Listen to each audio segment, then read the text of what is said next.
시간 우리는 그리스도인이라는 제목으로 하나님의 말씀을 전하도록 하겠습니다. 먼저 오늘 살펴볼 하이델베르크 요리문답 제32문답을 함께 읽었으면 좋겠습니다. 제가 32문을 읽으면 우리 성도님들은 32문답을 읽어주시면 되겠습니다. 하이델베르크 요리문답 제32문입니다. 그런데 당신은 왜 그리스도인이라 불립니까?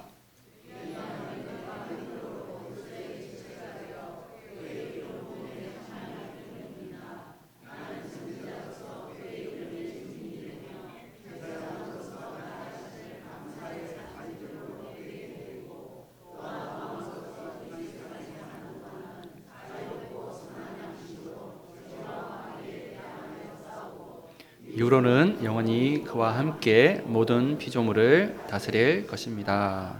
아멘.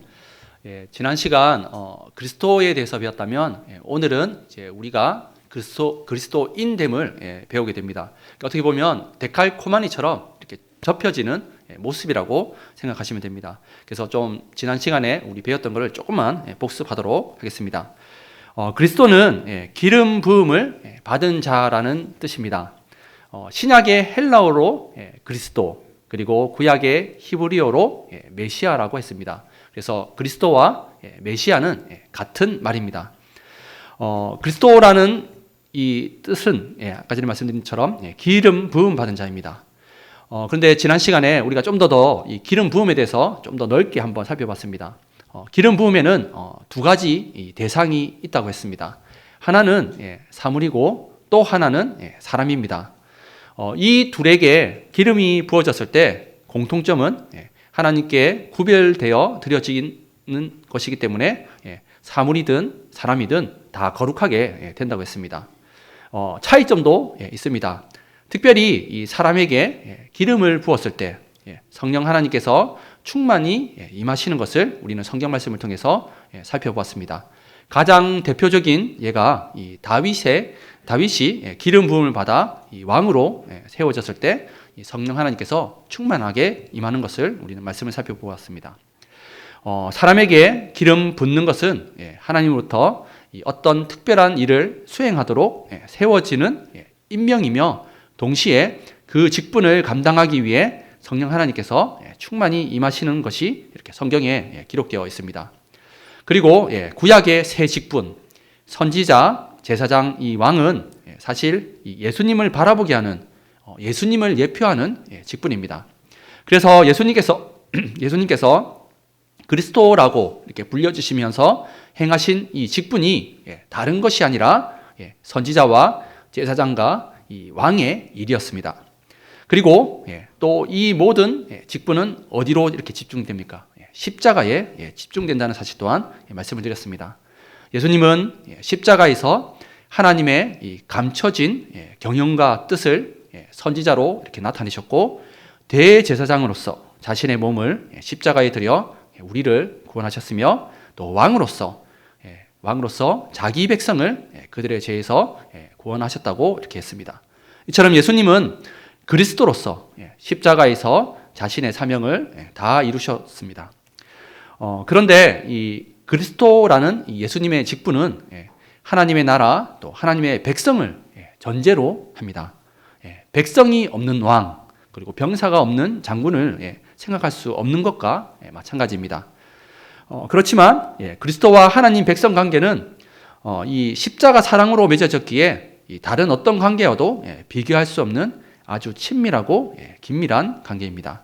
그리고 삼위 하나님 중에 성자 예수님께서 사람의 몸으로 이 땅에 오시고 예수라는 이름으로 그리스도의 직분을 감당하게 하신 것은 궁극적으로 죄인인 우리를 그리스도인이 되도록 이렇게 하는 것이었습니다. 그래서 보통 우리가 작은 예수라고 하지 않습니까? 예수님을 닮아가는 이 사명이 있음을 우리는 보게 됩니다. 그렇기 때문에 그리스도에 대해서만 이야기하고 우리가 이 그리스도인이 되었다는 이야기를 하지 않고 넘어가는 것은 매우 좀 부족한 설명입니다. 이 점에 대해서 이 하이델베르크 요리문답은 역시나 매우 뛰어납니다. 오늘 서두에서 함께 읽었던 제32문답은 믿음의 성도가 예수님을 그리스도로 고백하기에 우리를 그의 기름 부음에 참여한 그리스도인이라고 이렇게 불리고, 우리도 역시 마찬가지로 예수님처럼 선지자와 제사장과 또 왕의 역할의 그 사명을 살아간다는 것을 가르쳐 주고 있습니다. 그러면 이제 이 그리스도인에 대해서 좀 더 한번 알아보도록 하겠습니다. 먼저 이 그리스도인이라는 말은 처음으로 듣게 된 곳이 사도행전 11장에 나오는 이 안디옥 교회입니다. 사도행전 11장 25절에서 26절 말씀입니다. 제가 한번 읽어드리도록 하겠습니다. 바나바가 사울을 찾으러 다소에 가서 26절 말씀, 만남에 안디옥에 데리고 와서 둘이 교회에 1년간 모여 있어 큰 무리를 가르쳤고, 제자들이 안디옥에서 비로소 그리스도인이라 일컬음을 받게 되었더라. 안디옥 교회는 이방 지역의 교회로 이 스데반 집사의 순교로 일어난 이 박해를 피해서 흩어진 이 믿음의 성도들이 안디옥에 이르러 교회를 세웠습니다. 처음에는 이 유대인들에게만 복음을 전하다가 점차 이 헬라인에게도 복음을 전하기 시작했습니다. 그래서 이 안디옥 교회는 유대인뿐만이 아니라 이방인도 많이 들어오게 됩니다. 그래서 교회가 이 유대교 회당과는 다르다는 것이 분명하게 드러나는데, 이때 이 안디옥 교회의 성도들을 그리스도인이라고 이렇게 불렀던 것입니다. 근데 이 사실 이 엄밀히 말하자면 안디옥 교회의 이 성도들을 그리스도인이라고 불린 것이 그러니까 스스로 이렇게 불린 것인지 아니면 주위 사람들이 비난하려고 사용한 것인지는 좀 정확하지는 않습니다. 그러나 이 사도행전 26장 28절에서 이 아그리빠 왕이 바울에게 내가 적은 말로 나를 권하여 그리스도인이 되게 하려 하는도다라는 이 말한 것을 이렇게 보게 되면, 당시 사회가 그리스도인을 이제 부정적으로 인식하였음을 우리는 이렇게 짐작할 수가 있습니다. 예수님을 믿는 사람들이 예수님을 그리스도라고 전하니까 이들을 우리를 그리스도인이라고 불렀을 가능성이 큽니다. 그렇기 때문에 또한 이 비난과 이 조롱의 의미가 크지 않았을까 추측이 됩니다. 하지만 초대 이 교회 성도들은 이 말을 영광스럽게 또 받아들인 것 같습니다. 그리스도인으로 고난을 받는 것은 곧 그리스도의 이름으로 고난을 받는 것입니다. 로마서 8장 17절 말씀 함께 한번 읽어보면 좋겠습니다. 함께 읽도록 하겠습니다. 자녀이면 또한 상속자 곧 하나님의 상속자요 그리스도와 함께한 상속자니 우리가 그와 함께 영광을 받기 위하여 고난도 함께 받아야 할 것이니라.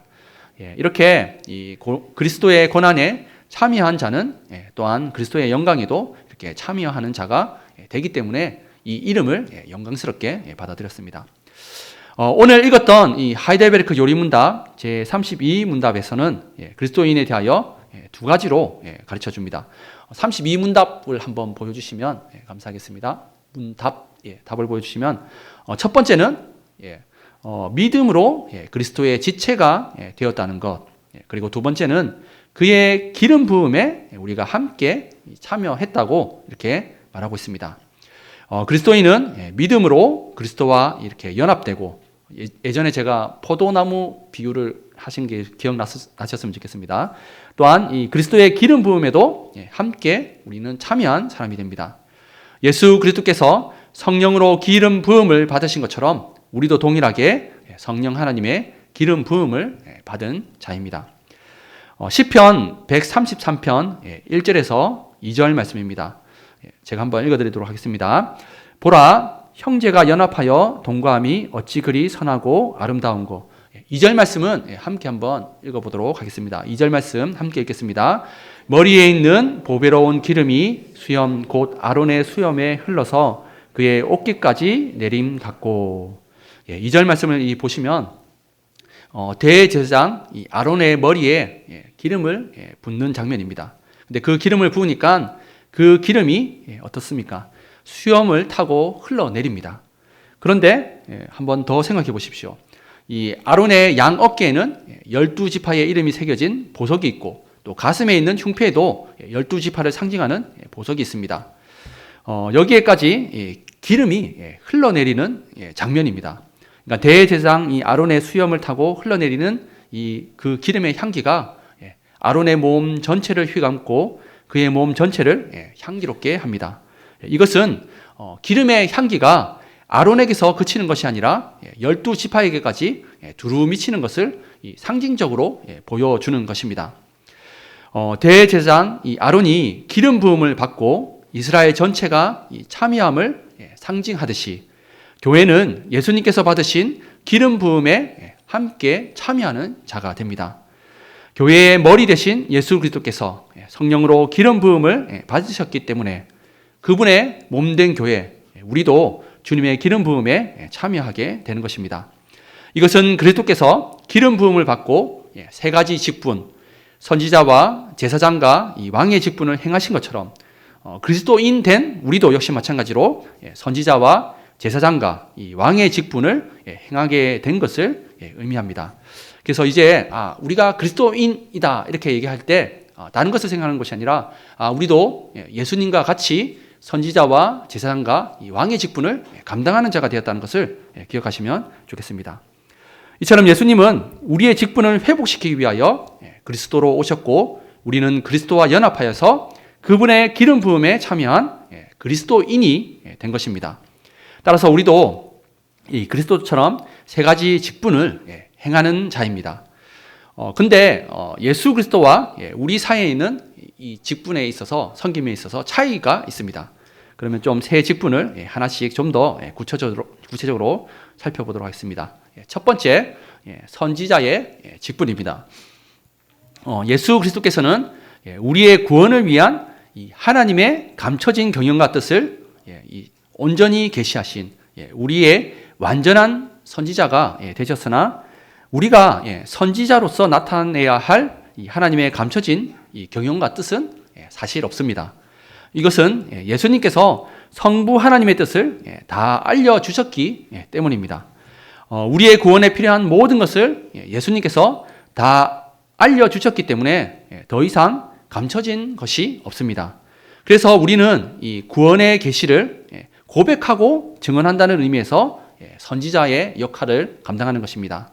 예수님께서 모든 것을 다 나타내시고 이루셨기 때문에 우리는 그것을 믿고 고백하면서 어떤 삶요? 증인된 삶을 살아가는 것이 바로 이 선지자의 역할입니다. 그러면 주님께서 이것을 우리의 선지자 사역으로 여기시고 받아주시는 것입니다. 그러나 이 세상 앞에 예수님을 그리스도로 고백하고 증인된 삶을 살아가는 것이 쉬운 일이 아닙니다. 이 세상은 하나님을 거스르고 반대하는 곳입니다. 그리스도를 믿는 사람을 핍박하는 것이 이 세상입니다. 노골적으로 핍박하기도 하지만 보이지 않게 조롱하고 압박하기도 합니다. 사실 이렇게 말씀을 전하는 이 사역자들의 가장 좀 연약한 부분들이 우리 성도님들의 이 세상 가운데 삶을 잘 경험하지 못하는 것이 아닐까 생각합니다. 물론 저도 이제 군대 생활이라든가 조금 이렇게 아르바이트를 하면서 세상 가운데 이렇게 경험해 보는 것들을 봤을 때 이렇게 예수 그리스도를 증거하는 이 선지자의 사명을 잘 감당하기는 정말 어려웠던 것 같습니다. 그런데 하물며 우리 성도님들의 삶, 평생을 또 여러 사람들과 함께 그 세상 사람들과 지내는 그 삶 가운데서 전하는 것이 정말 쉽지 않을 것이라고 저도 이렇게 생각이 듭니다. 이렇게 핍박하고 우리를 압박하고 조롱하는 이 세상에서 그리스도를 믿는다고 고백하는 것은 정말 진실된 참 믿음이 있어야만 할 수가 있습니다. 성령 하나님께서 말씀을 깨닫게 하시고 확신을 주셔야 우리가 이 세상에서 이 선지자와의 이 증언된 삶을 잘 살 수가 있습니다. 근데 이것은 또 다른 것이 아니라 기초가 중요하다는 것을 제가 말씀을 드리고 싶습니다.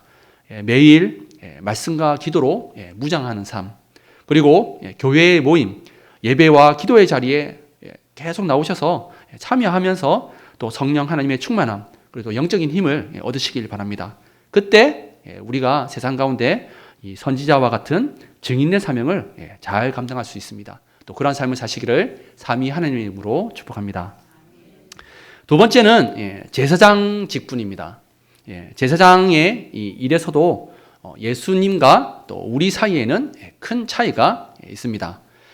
예수님께서는 그의 몸, 자신의 몸을 단번에 제물로 드려서 우리를 구속하셨습니다. 우리의 죄를 위하여 자신의 생명을 제사로 드릴 수 있는 분은 그리스도밖에 없고 온전히 하나님의 의를 만족시킬 수 있는 분도 예수 그리스도밖에 없습니다. 그분만이 우리의 유일한 중보자가 되십니다. 그렇기 때문에 우리는 다만 하나님께 감사의 산 제물로 우리 자신을 드릴 수 있습니다. 로마서 12장 1절 말씀입니다. 로마서 12장 1절 말씀 함께 읽어보도록 하겠습니다. 그러므로 형제들아 내가 하나님의 모든 자비하심으로 너희를 권하노니 너희 몸을 하나님이 기뻐하시는 거룩한 산 제물로 드리라. 이는 너희가 드릴 영적 예배니라. 아멘. 예수 그리스도께서 드리신 이 속죄의 제사에 근거하여서 하나님께 우리는 감사의 제사를, 즉 우리 몸을 거룩한 삶으로 드리는 것이 우리가 할 수 있는 제사장의 역할이라는 것을 기억하셨으면 좋겠습니다. 마지막 세 번째, 왕의 직분입니다. 예수 그리스도께서는 말씀과 성령으로 다스리시는 유일한 왕이십니다.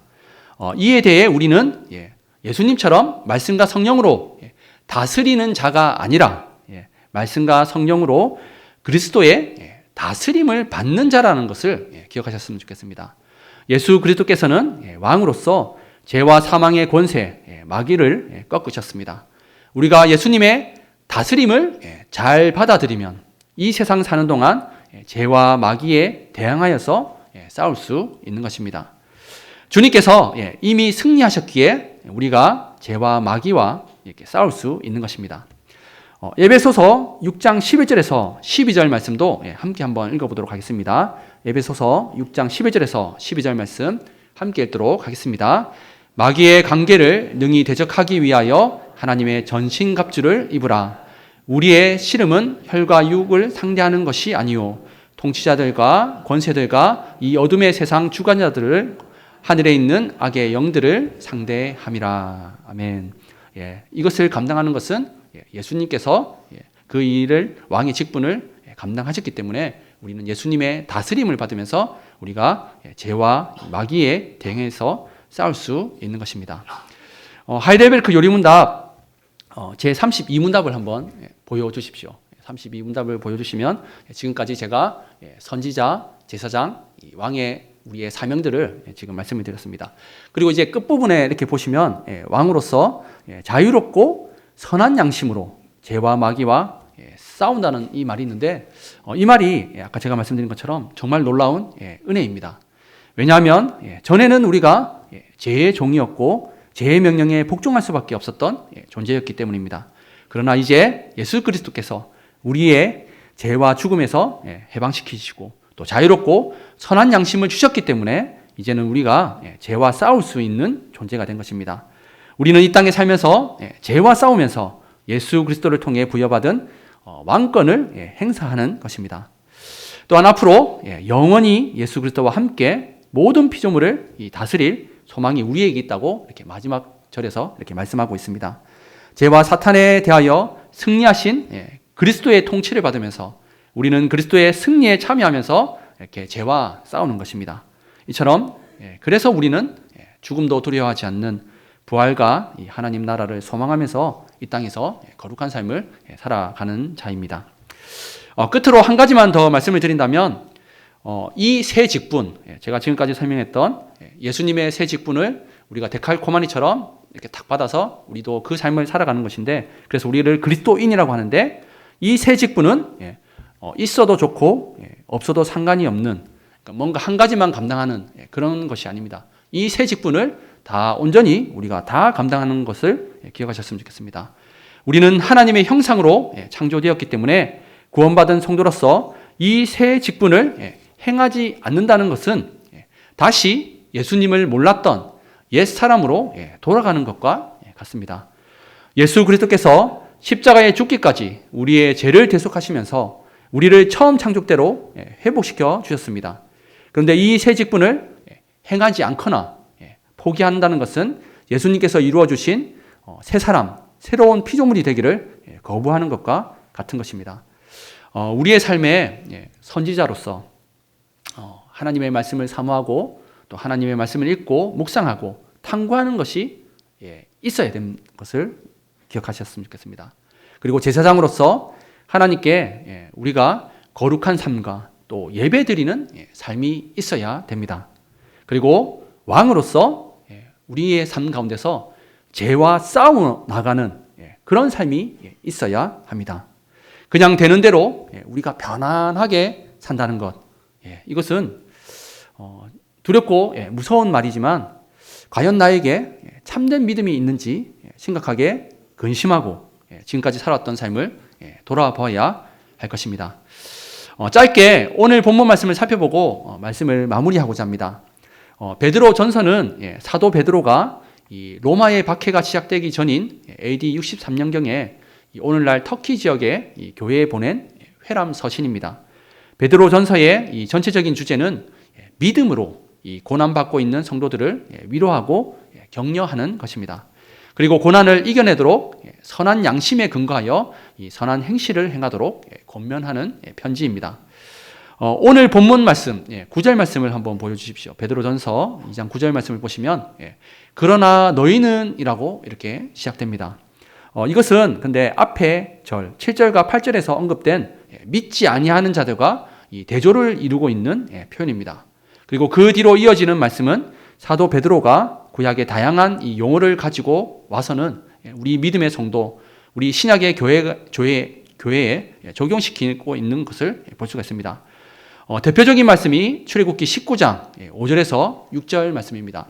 출애굽기 19장 5절에서 6절 말씀 함께 한번 읽어보도록 하겠습니다. 함께 읽겠습니다.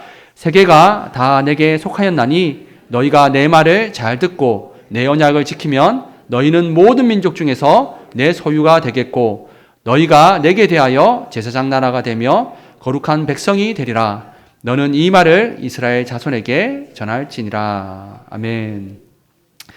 구약 시대 때 이스라엘 이 백성의 이스라엘 나라의 이 사명에 대한 이 말씀입니다.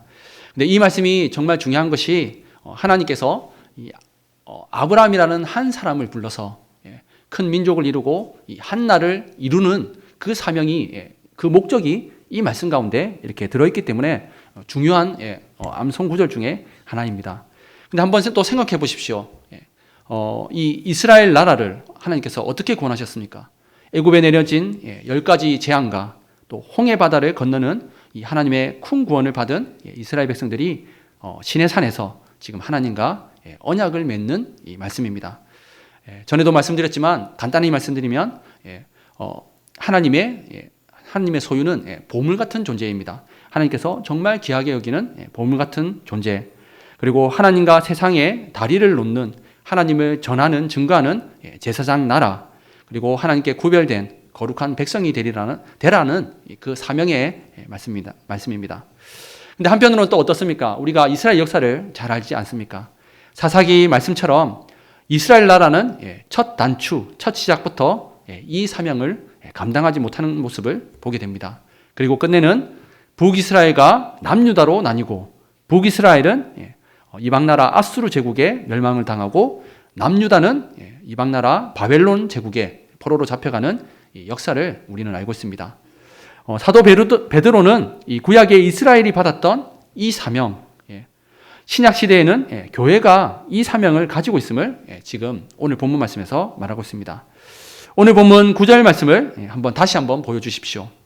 택하신 족속, 왕 같은 제사장들, 거룩한 나라, 그의 소유가 된 백성이라고 우리의 이 교회된 사명을 말씀하고 있습니다. 그런데 이것은 오늘 살펴본 우리가 그리스도인으로서 새 직분을 감당해야 된다는 이 말씀과도 연결되는 말씀입니다. 우리의 삶은 선지자로서 말씀을 잘 연구하고 바르게 예수님을 이 세상에 증거해야 합니다. 우리의 삶은 제사장으로서 하나님께 예배드리고 하나님께 감사의 산 제물로 거룩한 삶으로 드려져야 합니다.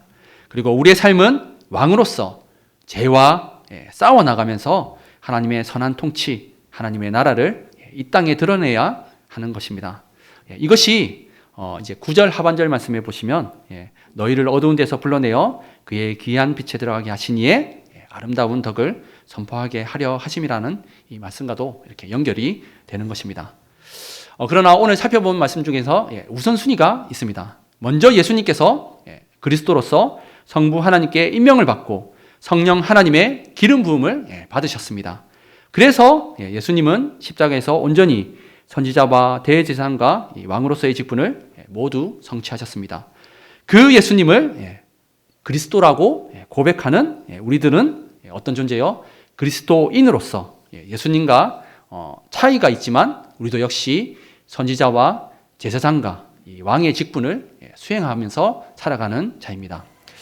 한 주간 우리의 삶이 작은 예수로서 그리스도인다운 삶으로 하나님께 영광 돌리는 삶이 되시기를 삼위 하나님의 이름으로 축복합니다.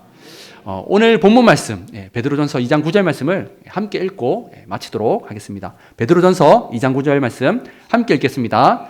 그러나 너희는 택하신 족속이요 왕같은 제사장들이요 거룩한 나라요 그의 소유가 된 백성이니 이는 너희를 어두운 데서 불러내어 그의 기이한 빛에 들어가게 하시니에 아름다운 덕을 선포하게 하려 하심이라. 아멘. 제가 기도하겠습니다.